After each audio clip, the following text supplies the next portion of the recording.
Hey guys, welcome to my channel Karan 3 velocity. मेरा नाम है करण सक्सेना। इस वीडियो में deceased war of the undead gods comic के पार्ट 3 को एक्सप्लेन करने वाला हूं। तो अगर आपने पिछले पार्ट्स की एक्सप्लेनेशन वीडियो नहीं देखी है तो पहले वो जाकर देख लो, जिसकी प्लेलिस्ट की लिंक मैंने डिस्क्रिप्शन में दे रखी है। ये वाला पार्ट बहुत ज्यादा औसम होने वाला है और बाकी तो आपको पता ही होगा कि ये सीरीज कितनी ज्यादा खतरनाक है। भाई लोग, एक्सप्लेनेशन अच्छे लगे तो वीडियो को लाइक कर देना और अगर मूड बन जाए तो चैनल को सब्सक्राइब कर देना।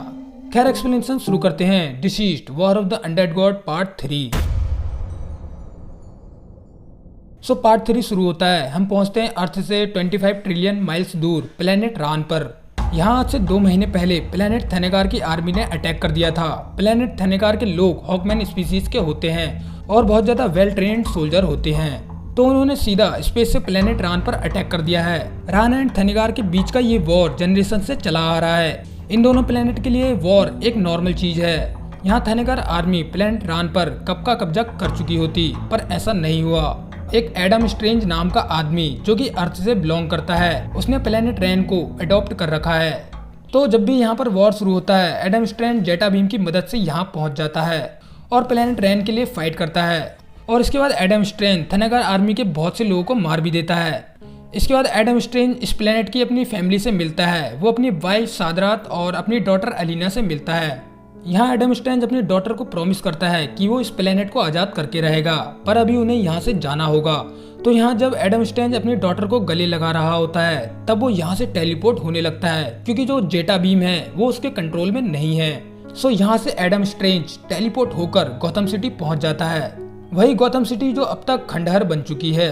यहाँ एडम स्ट्रेंज इतनी सारी तबाही और डार्कनेस देखकर सोच में पड़ जाता है। एडम यहाँ से आगे बढ़ता है।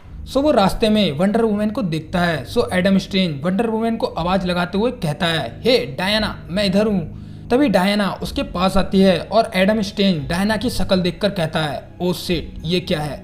तो जैसा कि हमें पता है, इस समय पर डायना एंटी लाइफ वायरस से ज़ॉम्बी बनी हुई थी। तो होता यह है, डायना एडम स्ट्रेंज पर हमला कर देती है और एडम स्ट्रेंज को घायल कर देती है। और इसके बाद होगा ये, अब एडम स्ट्रेंज भी एंटी लाइफ वायरस से इन्फेक्ट होकर ज़ॉम्बी बन जाएगा।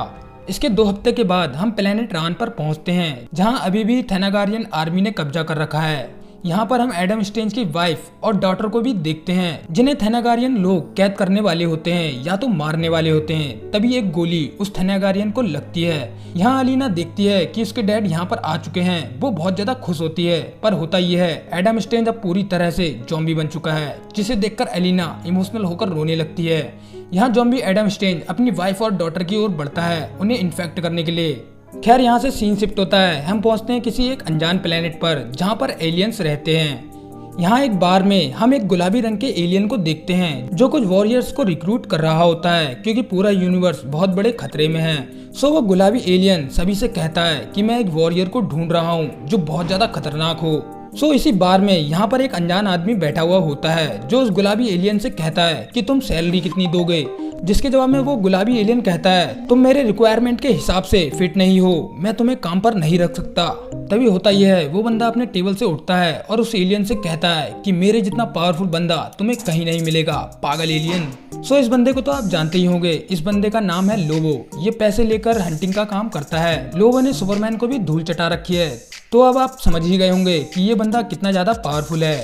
खैर, यहाँ लोबो एक थेनागारियन वारशिप को आते हुए देखता है, जिस शिप से बहुत सारे थेनागारियन सोल्जर्स निकलते हैं और ये सभी सोल्जर्स यहाँ पर हमला कर देते हैं। नोट करने वाली बात ये रहती है, ये सभी अब ज़ॉम्बी बन चुके हैं, जिन्हें एडम स्ट्रेंज ने ही इन्फेक्ट किया होगा। इसके बाद वो ज़ॉम्बी सोल्जर्स लोबो पर भी हमला करते हैं, पर लोबो उस ज़ॉम्बी सोल्जर का गला पकड़ के चूरन बनाने लगता है। पर होता यह है, वो ज़ॉम्बी सोल्जर लोबो के सीने पर एक खरोच मार देता है। बेसिकली यहाँ लोबो वायरस से इन्फेक्ट हो जाना चाहिए, पर लोबो पर वायरस का कोई भी असर नहीं होता, जिसे देखकर वो ज़ॉम्बी भी हैरान होकर कहता है, तुम बदले नहीं।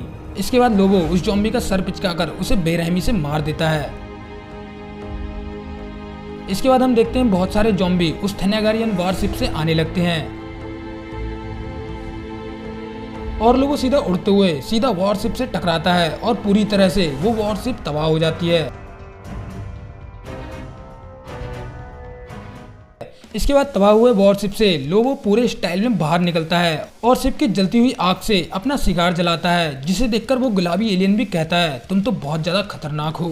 ये सुन के लोबो उस गुलाबी एलियन के मुंह पे सिगार फूकते हुए कहता है, तुम चाहते हो मैं यूनिवर्स को बचाऊं तो ठीक है, पर उससे पहले सैलरी की बात कर लेते हैं। इसके बाद सीन शिफ्ट होता है प्रेजेंट टाइम में। हम पहुंचते हैं थिमस्केरा, जहां पर डायना प्रिंसेस वंडर वुमेन का फ्यूनरल चल रहा होता है और वंडर वुमेन की फ्यूनरल वाली नाव को बहा दिया जाता है, जिसमें डायना का हेडबैंड भी रखा हुआ होता है। यहाँ सभी लोग और डायना की पूरी फैमिली बहुत ज्यादा इमोशनल होती है। इसके बाद ग्रीन एरो और आर्टेमिस दोनों जलते हुए तीर डायना की नाव पर शूट करते हैं, जिससे डायना की फ्यूनरल वाली नाव जलने लगती है और इसी प्रकार डायना का फ्यूनरल पूरा होता है। इसके बाद यहाँ हम देखते हैं यहाँ पर गॉड ऑफ वॉर एरिस भी पहुंच रखा है, जो डायना के फ्यूनरल को देखकर कहता है वो एक अच्छी सोल्जर थी। ये सुन के हिप्पोलिटा एरिस से कहती है, बहुत सारे गॉड्स यहाँ पर आए हैं पर हमने तुम्हें इनवाइट नहीं किया था। ये कहकर सभी सुपर हीरो एरिस को घेर लेते हैं। ये देखकर एरिस हिप्पोलिटा से कहता है कि मैं तुम्हारी डॉटर का फ्यूनरल बर्बाद करने नहीं आया हूँ, मैं यहाँ तुम्हें कुछ दिखाना चाहता हूँ। ये कहने के बाद एरिस सभी को दी हॉल ऑफ दी गॉड्स में ले जाता है, जहाँ बहुत सारे गॉड्स के स्टैचू बने हुए होते हैं और उनके सभी तरह के खतरनाक हथियार भी रखे हुए होते हैं। यहाँ एरिस सभी से कहता है, तुम्हें इन सभी खतरनाक हथियारों की जरूरत पड़ेगी, जिसे जो हथियार चाहिए वो उठा लो। ये सुन के ग्रीन एरो पास में ही रखा हुआ मैजिकल धनुष उठा लेता है, जो कि ये धनुष अपोलो दी सन गॉड का है। इस धनुष ने कई खतरनाक एलियंस मैजिकल बींग्स को मारा है। इसके बाद वंडर गर्ल एरिस से कहती है कि तुम हमसे क्या चाहते हो, जब हम यहाँ पर एक वॉर लड़ रहे थे तब तुम कहाँ थे। जिसके जवाब में एरिस कहता है कि जिसे तुम वॉर कह रही हो वो कोई वॉर नहीं है, पर अब जो वॉर शुरू होने वाला है वो बहुत ज्यादा खतरनाक है। ये सुनकर वंडरगर्ल पूछती है, आखिर तुम ये सब कैसे कह सकते हो कि पूरा यूनिवर्स खत्म हो जाएगा। सो यहाँ एरिस एक बुक दिखाते हुए कहता है, क्योंकि ये सब पहले भी हो चुका है, ये बुक देखो, ऐसे ही ये पूरा यूनिवर्स भी खत्म हो जाएगा। ग्रीन एरो उस बुक के पन्ने को देखकर कहता है, ओके ये एक हिस्टोरिक रिकॉर्ड है, सो आखिरी बार हम कैसे जीते थे। एरिस कहता है, नहीं हम नहीं जीते थे, ये रिकॉर्ड एक खत्म यूनिवर्स का है। यहाँ एरिस ये सभी बातें बता ही रहा होता है, तभी ग्रीन कैनेरी की लैंटर्न रिंग से एक अनाउंसमेंट शुरू होती है और हम देखते हैं ये अनाउंसमेंट पूरे यूनिवर्स के लैंटर्न्स को सुनाई दे रही है और सभी सुपर हीरोज भी सुन रहे हैं। इस अनाउंसमेंट में एक ग्रीन लैंटर्न कहता है, प्लेनेट कारुगार पर एंटी लाइफ वायरस ने कब्जा कर लिया है और बहुत सारे प्लेनेट भी खतरे में हैं। सभी ग्रीन लैंटर्न्स और हमारे साथियों जल्द ही ओए हेडक्वार्टर में आकर मिलो, ये एक यूनिवर्सल थ्रेट है। दी एंटी लाइफ वायरस पूरे यूनिवर्स में फैल रहा है। इस अनाउंसमेंट के बाद ग्रीन एरो एरिस से कहता है, एंटी लाइफ वायरस हमने इसकी वैक्सीन बना ली है, हम एक वॉर भी लड़ चुके हैं, एंटी लाइफ इक्वेशन से जीत भी चुके हैं। ये सुनकर एरिस बताता है कि तुम किसी इक्वेशन से फाइट नहीं कर रहे, डार्क साइड वो एक न्यू गॉड है और एक बच्चा है। डार्क साइड को आइडिया नहीं है उसने एंटी लाइफ को डेथ से मिलाकर क्या कर दिया है, उसने क्या बना दिया है, उसने क्या आजाद कर दिया है।